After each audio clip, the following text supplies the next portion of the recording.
Alors, dans le cadre des travaux de fin d'exercice, les écritures de régularisation sèment une confusion dans l'esprit des comptables. Pour ôter cette confusion, dans cette vidéo, nous allons voir 3 applications qui vont nous permettre de mieux comprendre les écritures de régularisation dans la vie d'une entreprise. Si vous n'êtes pas encore abonné, qu'attendez-vous? Abonnez-vous et nous allons revenir après cette générique.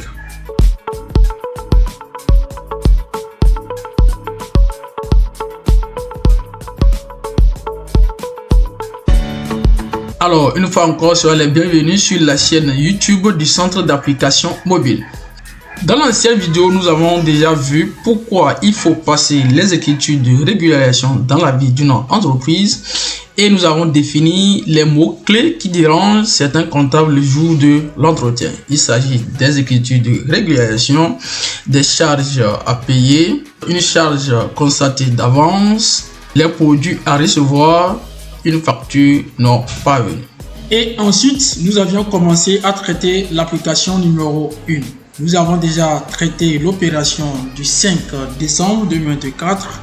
Ensuite, la deuxième opération.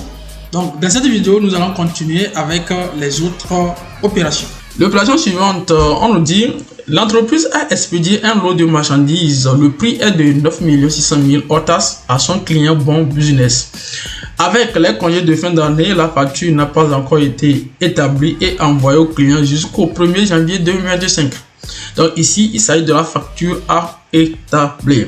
Le comptable ne peut pas dire, comme on n'a pas envoyé la facture à son client, qu'il ne peut pas passer une écriture parce que on a livré les clients, mais on n'a pas envoyé la facture. Avant de clôturer l'année, le comptable doit passer l'écriture de facture à établir. Donc, il va débiter le compte 4181. Il va prendre le montant TTC et il va créditer le compte TVA de facture à établir, ça est de compte 4435 qui va prendre le montant de la TVA et va créditer le compte de produit en question. Lorsque on va entamer maintenant la nouvelle année, le comptable va outrepasser cette écriture en ramenant tout ce qui était au crédit au débit et tout ce qui était au débit au crédit. Alors, l'opération suivante, on nous dit l'entreprise devrait bénéficier d'une ristourne de 3% du montant des achats de marchandises de l'année 2024 d'un total de 48 450 600 de son fournisseur Wandé. Donc ici, le comptable doit faire ce petit calcul. Il va se demander quel est le montant des valeurs de cette ristourne. Donc, qu'est-ce qu'il va faire? Il va prendre le montant multiplié par le taux de ristourne. Donc, lorsqu'il va finir de faire ce calcul, maintenant, il va passer l'écriture suivante. Il va débiter le compte 4098 qui va prendre le montant TTC et il va créditer le compte de la TVA 4455 qui va prendre le montant de la TVA et il va créditer le compte 6049 qui va prendre le montant OTAS. Donc ici, lorsque nous prenons les 3% des 48 450 600, on va trouver que le montant OTAS est égal à 1 153 518. Et lorsque on va entamer une nouvelle année, le comptable doit outrepasser cette écriture en ramenant tout ce qui était au débit au crédit et créditer tout ce qui était au débit. L'opération suivante, on nous dit la société verse la prime d'assurance de 840 000 à GT Assurance couvrant la période du mai 2024 au 30 avril 2025. Alors, comme d'habitude, pour passer cette écriture, le comptable doit déterminer la part des charges qui est pour l'année 2024 et la part des charges qui est pour l'année 2025. Qu'est-ce qu'il va faire? Il va faire ce petit comptage. La période du contrat, c'est de 1 an. Pour l'année 2024, c'est combien de mai en décembre, ça fait combien de mois? Et de janvier 2025 au 30 avril, ça fait combien de mois? Donc, comme calcul, le montant total, c'est 840 000. Il va d'abord déterminer la valeur mensuelle en prenant les 840 000 divisé par 12, ce qui va lui donner 70 000. Donc pour l'exercice 2024, il va prendre les 70 000 multipliés par les 8 mois qui va lui donner 560 000. Pour l'exercice 2025, maintenant ça fait les 70 000 multipliés par les 4 mois. ce qui lui donne 280 000. Donc c'est la partie de ces 280 000 qui constitue charge constatée d'avance. Donc qu'est-ce qui va passer comme écriture? Il va débuter le compte 476 et il va créditer le compte 6251. Il s'agit de l'assurance multi-risque. Et lorsqu'il va entamer une nouvelle année, il va outrepasser cette écriture. Et voilà ce que nous pouvons dire pour cette première application. Alors, l'application suivante, on nous dit vous êtes retenu pour le poste d'assistant comptable au sein du cabinet KPMG. Après une série de tests. J'avoue que le cabinet KPMG, c'est un cabinet international spécialisé sur l'audit. Alors, ici, nous poursuivons notre exercice. On dit, le chef comptable étant occupé par certains travaux urgents, vous soumet les opérations ci-dessous à imputer. Le 1er juillet 2024, le cabinet a déjà encaissé par virement le montant total annuel de la prestation de son client BKG d'une valeur de 2 400 000, couvrant du 1er juillet 2024 au 30 juin 2025. L'opération suivante, on nous dit le 7 août 2024, le cabinet souscrit un abonnement d'un semestriel à un logiciel de gestion pour 1 200 000. Et le 9 octobre 2024, le cabinet paye 4 800 000 pour 8 mois de loyer couvrant la période du 1er octobre au 30 mai 2025. Et nous poursuivons. Le 31 décembre 2024, le cabinet a terminé sa mission d'audit à Simtogo. Une facture de 3 400 000 est émise au client le 15 janvier 2025. Et pour terminer les opérations de cette application, on nous dit le 2 janvier 2024, le cabinet a passé la commande des fournitures de bureau pour 3 millions. La livraison a eu lieu le 9 décembre, mais la facture d'achat lui a parvenu le 18 janvier 2025. Taf, en vous basant sur vos compétences en comptabilité, passez les écritures comptables.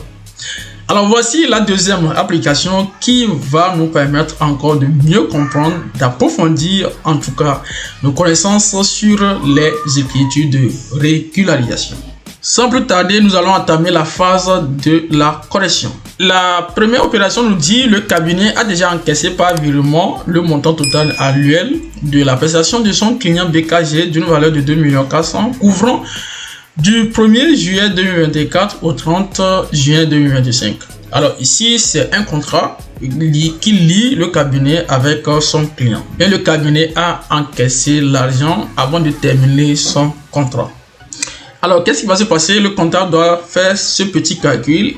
Il va déterminer d'abord la valeur mensuelle du contrat. Il va prendre les 2 400 000 divisé par 12, ce qui lui donne 200 000. Ça veut dire c'est du 1er janvier au 30 juin 2025. Ça fait 6 mois.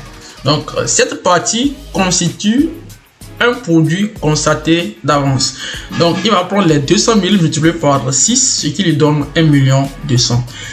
Mais après avoir déterminé ce montant, maintenant, il va passer l'écriture de produit constaté d'avance. Il va débiter le compte 70-61 et créditer le compte 477.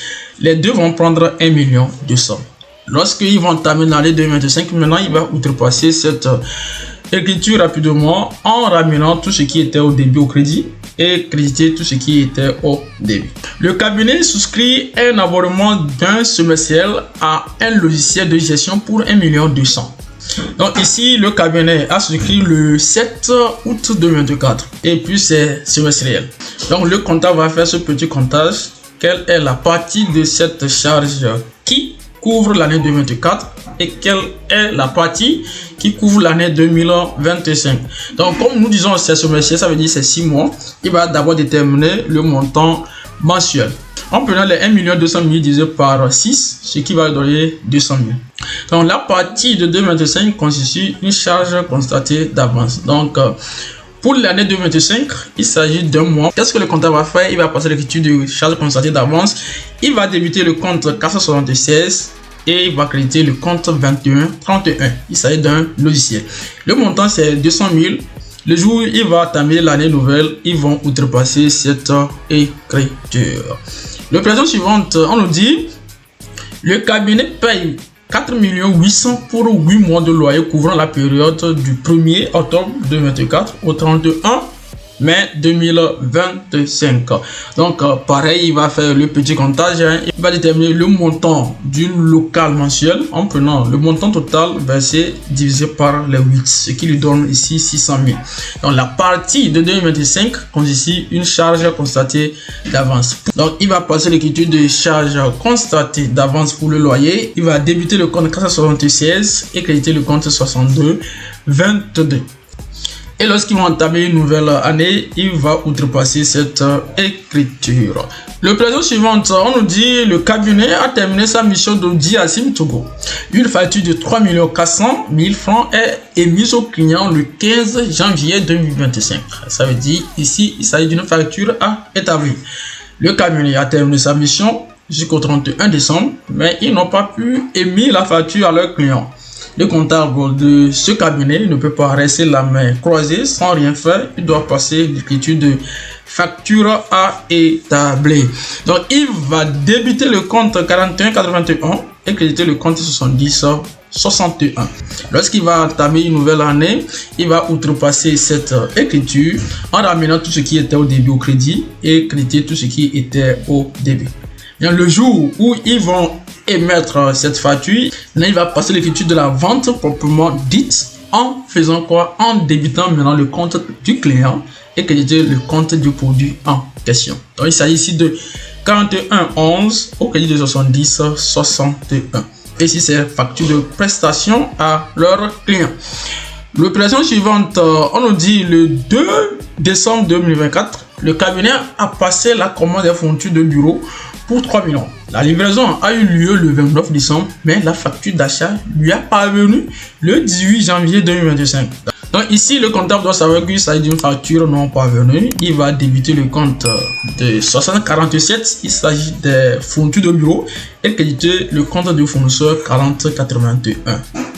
Lorsqu'ils vont entamer l'année, il va outrepasser cette écriture. Et maintenant, le jour où ils ont reçu la facture, il va passer maintenant l'écriture d'achat proprement dit. En faisant quoi? En débutant le compte 6047 et créditer le compte 4011. L'application numéro 3. On dit après votre formation académique universitaire, vous avez postulé à Deloitte au poste d'auditeur financier. Donc pour vous retenir maintenant, le chef comptable vous soumet ces opérations ci-dessus. Le 7 novembre 2024, le cabinet a cédé un terrain déjà bâti à 9 700 000 ORTAS à un client d'immobilisation. Compte tenu de l'indisponibilité du RAF, la facture n'est pas établie jusqu'au 31 décembre. Le 9 octobre 2024, le cabinet a retenu prime et gratification à effectuer sur les personnels de 780 000 avec une réduction de 22,5% de cotisation sociale jusqu'à la fin de l'année. Et le 17 décembre 2024, le cabinet devrait bénéficier d'un intérêt de 5% sur prêt de 4 millions octroyés le 25 juin 2024 à un personnel. Et ensuite, le 8 octobre 2024, le cabinet doit payer 87 300 à son fournisseur à titre d'intérêt sur retard de paiement. Et pour clôturer cet exercice, on dit le 19 décembre 2024, le cabinet prévoit de payer une patente de 89 230 sur l'exercice 2024. En vous basant sur vos compétences en comptabilité, passez toutes les écritures comptables. Donc, nous allons entamer la phase de la solution. Donc, ici, qu'est-ce que le comptable doit faire? Il s'agit d'une opération de produit à recevoir. Donc, il doit passer l'écriture de 48,58 qui va prendre le montant TTC.